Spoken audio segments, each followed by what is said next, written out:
How to use golden apples in Rise of Kingdoms. So first of all, make sure your headquarters is at level 12, and eventually you'll get a quest that involves the academy and the metallurgy research.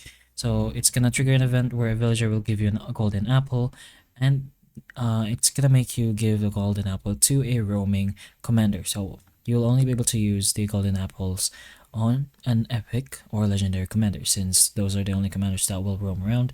So if you're wondering why there are no commanders roaming yet, even if you reach to that point, if a commander is currently on a mission or gathering outside the city, they will not appear for apple gifts until they return. So make sure they're not busy.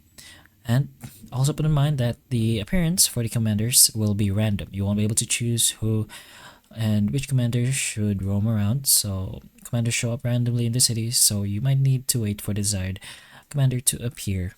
And if it does appear, just go ahead and tap on the commander that is roaming around your city over here, and you will be able to give this golden apple, and of course if you have it.